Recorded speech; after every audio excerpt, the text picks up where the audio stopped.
The main purpose of executive education is knowledge acquisition and skill development for either personal or professional development.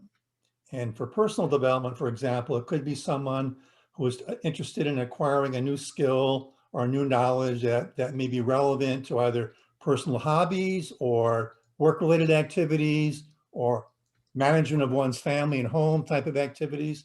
For professional development, it's acquisition of knowledge and skills that could either backfill the skills someone may need if they've been promoted to a new position and perhaps they've not been very strong in their training or the background, for example, in budgeting or accounting or finance. Then of course, in financial statement analysis, that the executive education facility at Nazarbayev University's Graduate School of Business could be a great way to acquire that knowledge and lift up one's skills and knowledge to be able to perform well in that particular area. It can also help prepare someone for a future career direction, either pursuing a specific career path in a designated career area, or perhaps even shifting to a new career path altogether. So ultimately, as I see it, executive education's purpose really is knowledge acquisition and skill development, again, for personal and professional development.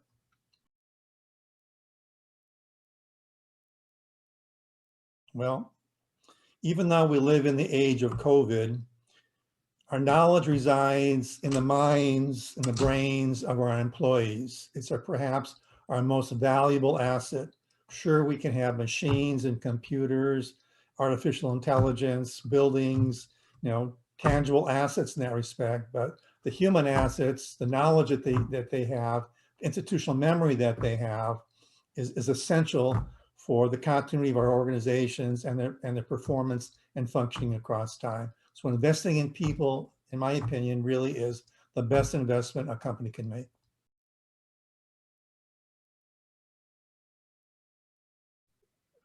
Someone attending an executive education course, and if he or she performs very well, will acquire new knowledge and skills that could be taken back to work. It's as if one comes to a program on a weekend or a weekday, and the next day, the knowledge and skills they acquire should be applicable. It should be something that they can take to work with them across time. Now, the question is the organization maximizing its benefits by sending its employees to a program, whether it's an executive education program or even a degree program? The students acquire the knowledge, but is it being properly utilized across time? That's why, in my opinion, it's very useful to have either HR personnel and or one's line manager fully aware of the purpose of the training and approving the training and having a plan so that the training is properly utilized upon completion of a specific training program.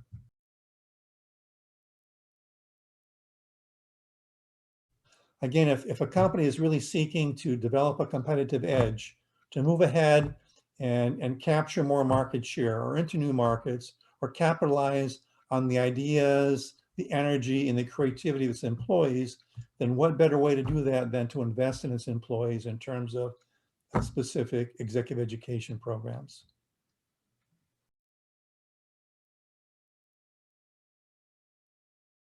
And I came to Kazakhstan because I was attracted by this impressive project to build a world-class business school tasked with developing the next generation of leaders, managers, and professionals to help lift up the economy of Kazakhstan, to help fulfill the vision of founding President Nazarbayev, which is to elevate Kazakhstan among the top 30 most developed nations in the world. Okay, this is a very daunting challenge when just thinking back a generation or generation and a half ago, Kazakhstan was part of the former USSR.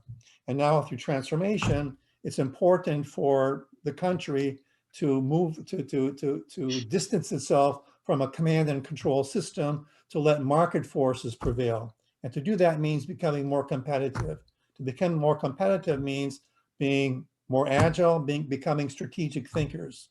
In this respect, there'll always be the need for creativity and idea generation from employees within an organization. And where do you get that? Of course, these things can happen in coffee chats with coworkers on the job, But if you're exposed to the latest ideas and the thinking of people who have expertise in given subject areas.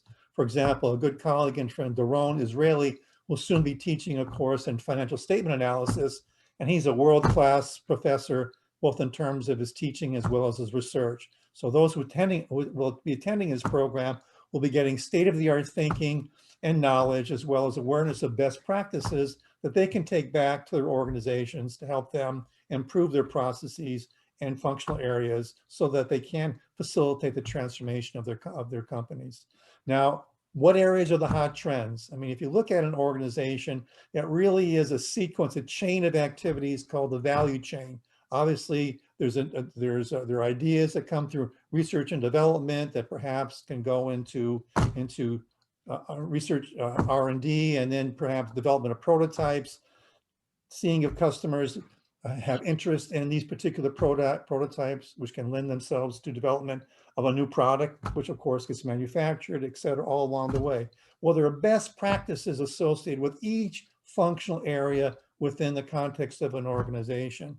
And of course, these are embellished by new technologies such as artificial intelligence or fintech, for example, that certainly are becoming much more prominent, and digital transformation within organizations. These are some of the hotter areas right now in terms of companies, spending time and effort to try to acquire more knowledge about this to see if they can lend themselves towards these firms becoming more competitive across time.